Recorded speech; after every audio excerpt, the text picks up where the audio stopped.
Hello and welcome. I hope you're safe and well. Today's exciting episode is a beading episode. So I did loads of beading in the past week on the Kandinsky jacket, and it's not quite finished yet, but it's looking pretty fabulous. It's perfect. Perfect, perfect, perfect. Perfect jacket. So here she is. Normally my jacket's a she's, but this is a Kandinsky, so maybe it's a he. Anyway, look at those shoulders. Aren't they amazing? Not symmetrical, which is annoying, but amazing. And yeah, so I'll take you back about a week or a little bit more and we'll see what it looked like to begin with. So I spent most of February making the pink jacket. It was a metallic pink one, and then I put flowers on it, and then I was like, actually I think it'd look nice if it was overgrown. So I got out this big bag of all different coloured hot pink magenta beads. Well, not all different colours, pretty much the same colour but slightly different versions. And I worked on that all of February, and then I was like, I still had some beads left. And I don't know, for some reason I just thought of the Kandinsky jacket, because the paintings, I bought this particular fabric because in New York at the Museum of Modern Art, there's a set of 4 Kandinsky paintings plus this other one, The Archer. And they're just amazing. They're just the vibrancy and energy of them. I absolutely love them. And this fabric reminded me of that. So I bought it in December. I made the jacket and I couldn't quite decide how to bead it. I thought I might just do all over red beads because I've got a lot of red transparent beads. But then, explosions have kind of been on my mind because there's been so much in the news. And I thought, well, maybe just explosions of colour. They could add texture and dimension and, sort of highlight each of the colours. So I got out ones that I probably wouldn't use in other jackets, because I've got some army green, sort of olive khaki ones that I want to use together, and I've got some bright ones and I've got some pastel ones that I want to use together. But these ones were they didn't really go with any of the others. This green is too bright. It looks like shelled peas. And the metallic teal, I like it, but it doesn't really go with anything else. So I just got all these ones that didn't really have homes. And there's 2 oranges that are bright orange and a yellow. I kind of wanted to use the yellow and something else, but I thought I'd use a little bit in this. Oh, this is me just showing you there's a little bit more of the orange on the back that I want to do. But it was a good start. This was kind of just a test, and I was like, yeah, I like it. And this is me using up the magenta and the hot pink ones on the red instead of using red beads. I do have red seed beads, but I have quite a few red tweeds, so I might use them in that, or I might use them in this floral fabric flower jacket that I'm working on. I just thought, I got it out to use up the rest of that bag of beads, so I thought I might as well work on that. And obviously there needs to be some teal at the bottom here, but I thought it's a good start. And so then I decided I might need to work on the rest of the jacket. So I was starting to think about what I was going to do on the sleeves. And also, this orange would be more successful if it sort of carried on a little bit more. What I do like about this magenta on red is that it's multi-dimensional. It's sort of exploring the red beneath it, if you get what I mean, rather than just sort of being squeezed out of a colour block. It's sort of exploring the patch of colour. And I do like it just seems more organic to me, and it sort of goes places.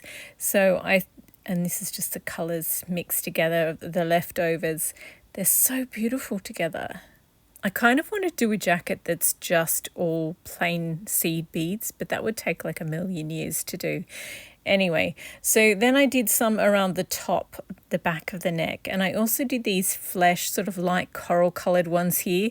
There's a blushy coral colour in the white patches, and there's also some blush sort of lemony, really pale cream yellow ones as well.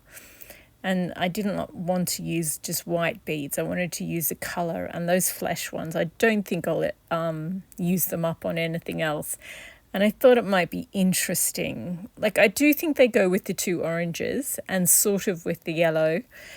And so I just thought it would be interesting. I mean, it's just such an odd jacket that I thought, we'll experiment. And so I think around the neck, I like it, but I think I need to do a little bit more work. It's good to get the blocks of the colour, but I think I need to go back and add a little bit more in there. And there's a little bit of the red patches. I feel like you can see that they're more organic now. And yeah, I couldn't decide whether I like the coral or not, but I do like it. I think it's a good use. It's interesting, but still good. And yeah, I just put a little bit of the yellow in there because I really want to save that for this yellow floral lace. I've got yellow bugle beads, and I'm just going to use lots of bugle beads to make long, thin stamens, and then use the yellow seed beads on the end so it looks like the pollen. It's going to be fabulous. As you can see, I started to do some of the beading over the shoulders, but yeah, I hadn't actually done any of the sleeves because, I wasn't sure if I wanted to do the whole sleeve, which would have been really difficult to do because you have to sort of put your arm inside, your hand inside to do the beading, or if I was just going to do the top of the sleeve and the cuffs of the sleeve. So I've decided, here we go, I'm going to put it up on the mannequin in a minute, but I decided I'd just do the biceps section, so the top third quarter, with a little bit of a seam above the elbow, and then on the forearm I'll have sort of a seam there in a different colour, and then at the cuff or the wrist I'll have a different colour as well. So there'll be enough weight at the bottom and the top and just a tiny bit at the elbow. So that's what I decided, and I got a little bit carried away with the teal, but they are beautiful to use. They're metallic, so they're kind of mesmerizing, and there's two different colored oranges in there. There's a solid glass that's baked in with the color, and then there's a clear, transparent orange that's frosted glass. And then underneath I've got the flesh coloured going around the green, and that is so Kandinsky. The Archer, one of the paintings in the Museum of Modern Art, if you go see it, you'll understand that sort of curve and that weird juxtaposition of colours that don't really go together, but they sort of clash. I'm really happy with it. And this is the sleeve. And yeah, this jacket is just not like anything else I've ever done. And here I was just sort of trying to work out what else has to be done. There's a section of red just that I've done on the sleeve. I want to carry that over onto the back of the jacket. And yeah, this is, again, I thought the white sections seemed more white now that I had so much of these intense colours on there. So I had to do another video. So I actually had to film that, those tweed jackets, really. So I went and did that, and then I popped it back up here, and yeah, I'm mesmerized by these beads. So sorry about the excess amount of footage, but it just makes it, like, when I bought the fabric, it really did remind me of the Kandinskys, and the beading has just made it more so. It's extraordinary. Normally when you buy something, you're like, oh, it reminds me of this, but then you make it up and it sort of takes on a life of its own that's completely different. This one is just leaning into itself. It's becoming more exactly like what it was, if you get what I mean. I love it. Anyway, so I had more to do. This color combination reminds me of something Jean-Paul Gaultier from like a decade or two ago. I'll try and find photos. Anyway, so I had the sleeve head to do, and this is the magenta seam on the back of the sleeve. And here we go. Yes, there's still So much to do. There's green on the forearm of the left arm. Well, it's on the right of the screen. And then I had some green left over, so I did a little bit of a counterweight on the front, just because I wanted to check out the weight of how many beads I would need, but also they were just left over, so I used it. And as you can see, the back of the sleeve, just with the magenta red bit, and then how it goes up into the, looks like the undersleeve, but it's actually the back. And then there's another seam. So I'm really happy. I feel like the back looks more organic now that I've added a lot more of the red and magenta magenta and hot pink beads on the red. I do think some of the colors look a bit inorganic. They sort of just look like they're being squeezed out rather than they're following any particular pattern. But I did want to keep working on the back, but I decided I really have to work on the other sleeve. So I did a little bit sort of just around the head of the sleeve. And there's also that seam on the back, which I just showed you. And yeah, but having to do two sleeves and having to make them symmetrical, but not, because obviously they're not going to have the same colors on each, and you can't have the seams in the same spot, but you need the weights to be comparable. So I was just sort of thinking about, well, what color should I do? And this is different from a different video.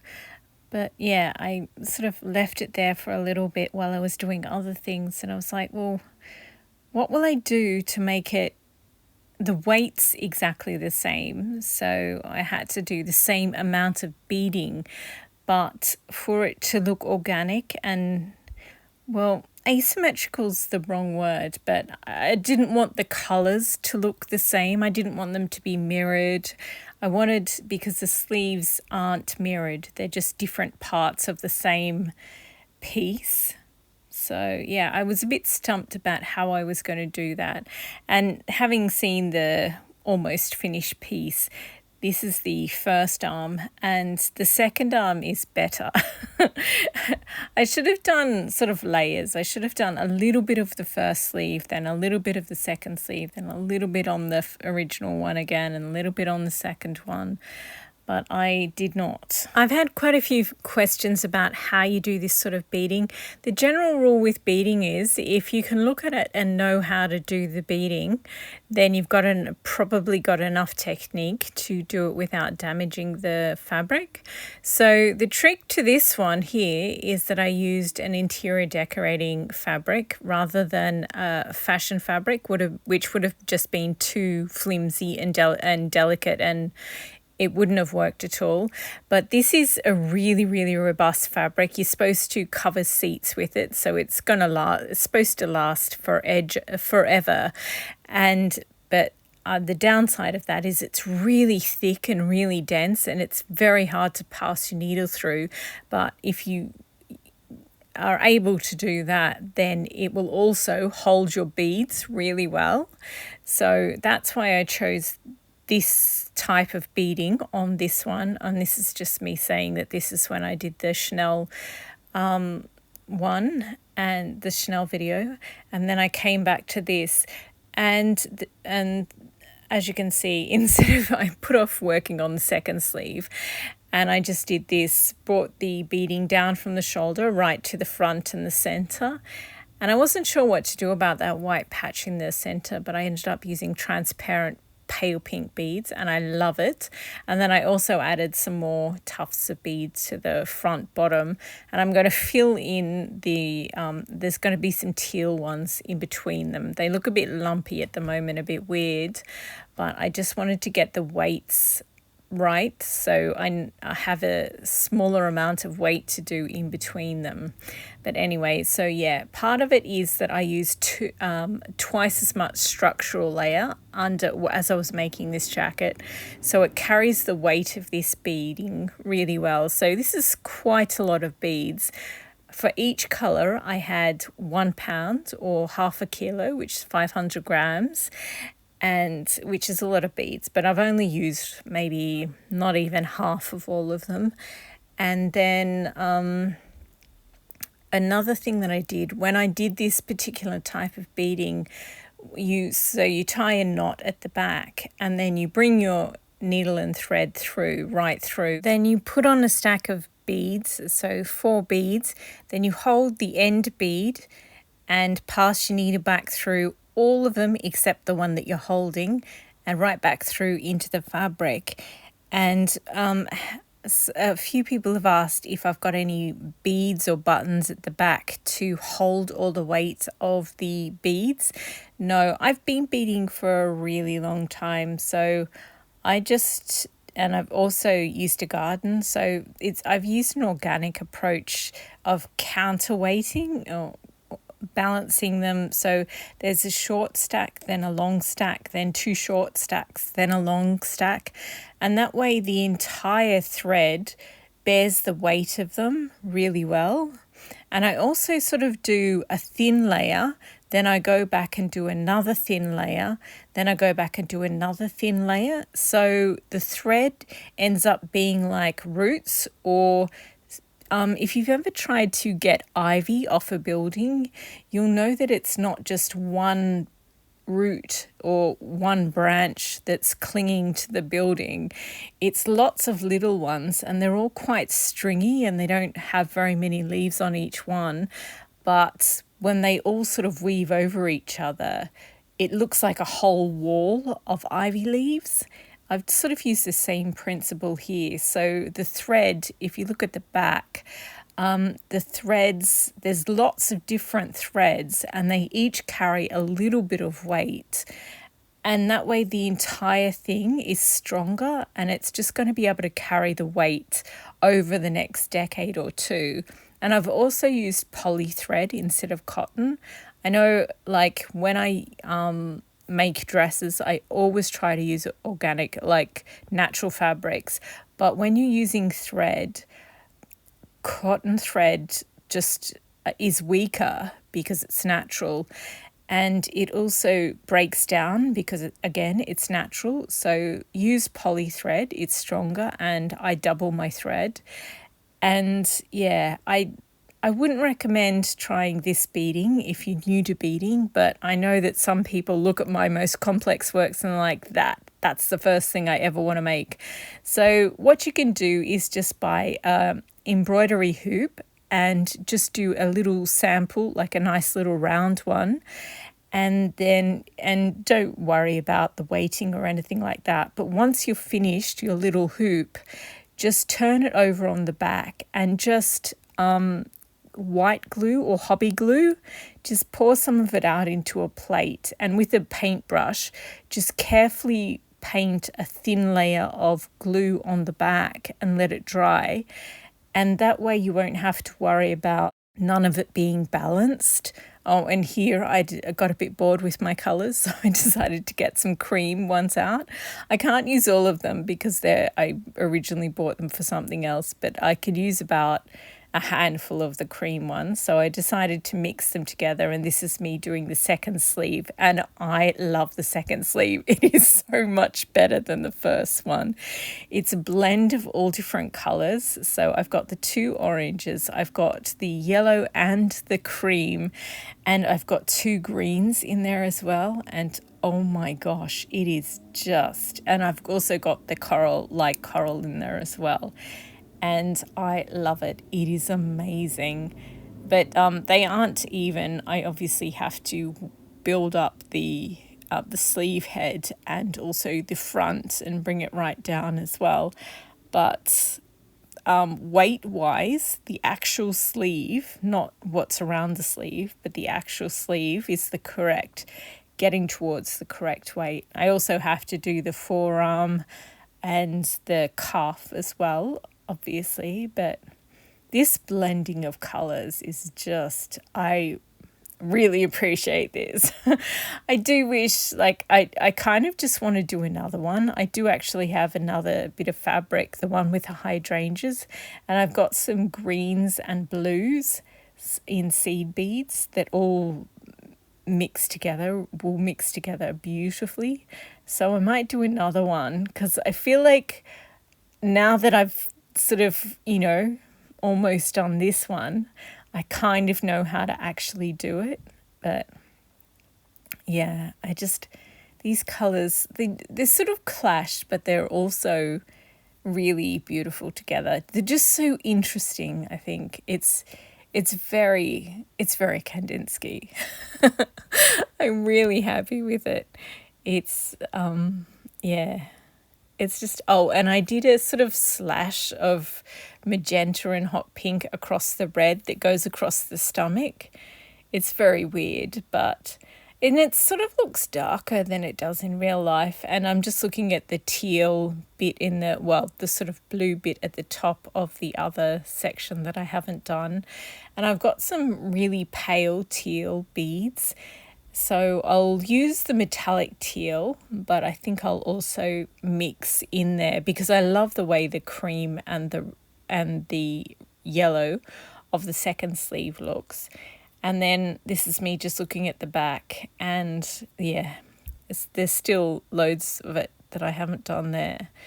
And me just working my way up to doing this bit here. I love it when the sleeves are finally done and I have to do the bit above the sleeve, but it's also really complex. Like the more beads that you put on there, the harder it is to bead because every time you pull your thread, it gets caught on a string of beads and then it gets caught on another one and it gets caught on another one.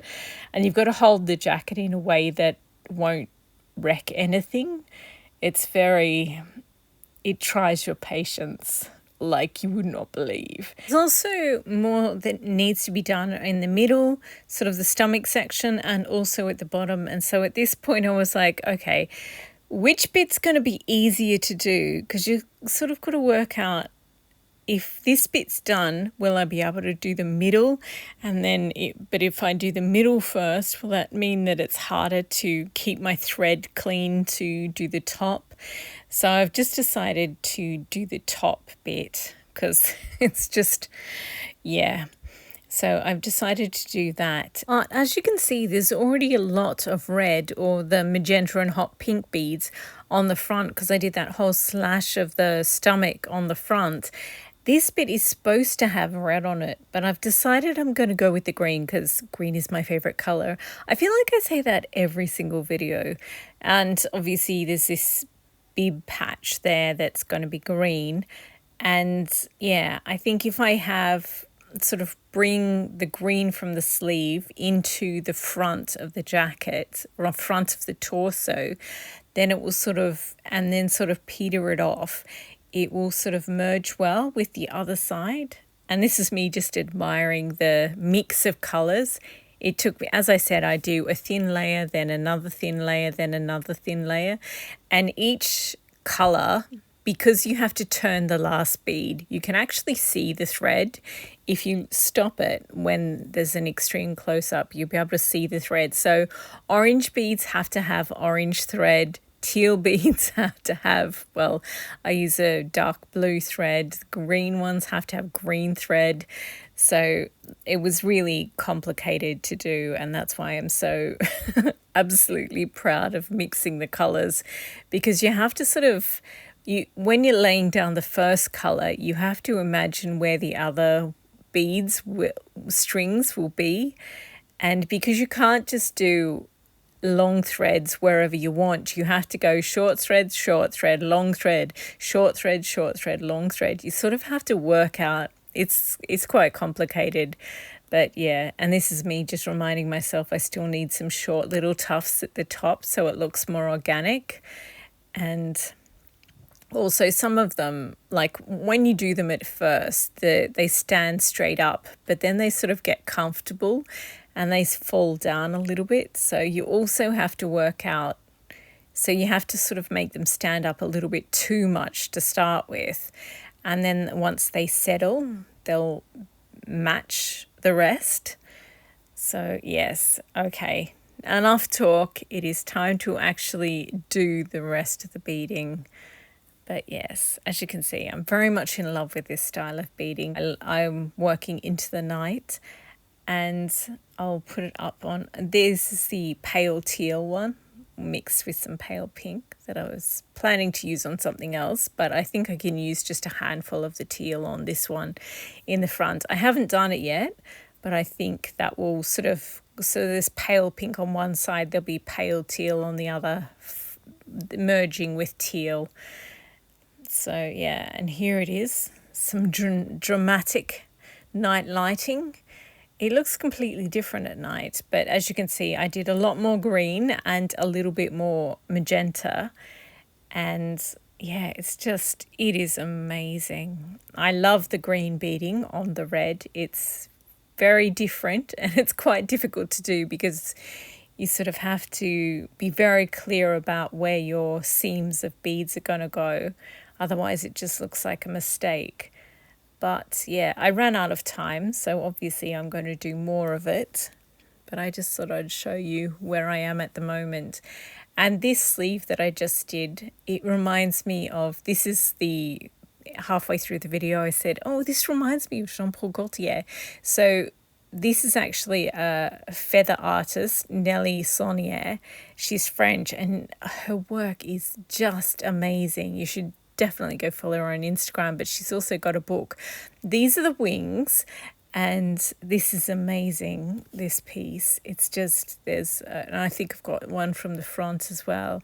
And she just, there's a Washington convention. It's like, when you're working with feathers, it's like, and you can't use protected birds and things like that. So she only works by hand, and her work is entirely sustainable. So check out her website, her Instagram, and there's some posts on there about how sustainable and responsibly sourced her feathers are. But this is the one that I love. Isn't it just it's kind of like a cape, but every single feather has been, and she also makes like the face of a watch. She does these little really, really intricate designs in feather, and then of course they put the watch face in and the glass over the top to protect it. But this cloak one is just amazing. And yeah, there's a book, the coffee tables type book, where you sort of see her actually doing the work, and each feather is pinned in place, then carefully stitched. And this is one of the Jean-Paul Gaultiers, but there's another one as well. So this is a tulle dress with like a capelet that gets tied over the top of it. That one's amazing. And then there's this one. It is just like, this is the dramatic show lighting, and this is it, like just before she goes on. I love the dramatic show lighting, like of the catwalk. It's just an exceptional piece. I love, and this is it, like in a photography studio. It's just stunning. Her work is just incredible. I love it. Like, it just must take forever to do each piece. One more look at this before we go back to my jacket with the beading. So they aren't exactly the same, but you can see what I mean with like the mixing of the colours. It just reminded me of that. Obviously hers is exceptional, and this is just me mixing colours that I'm not going to use in something else. But I really like it. So yes, it's not finished, obviously, but you can sort of get a pretty good idea of what it's going to look like. And I will show you it when it's eventually done, but it does seem like it's going to take me a while. Anyway, that is it for this video. Thank you very much for watching. I hope you enjoyed seeing the Kandinsky jacket slowly, very slowly, come to life. Thanks again for watching, and happy sewing and beading.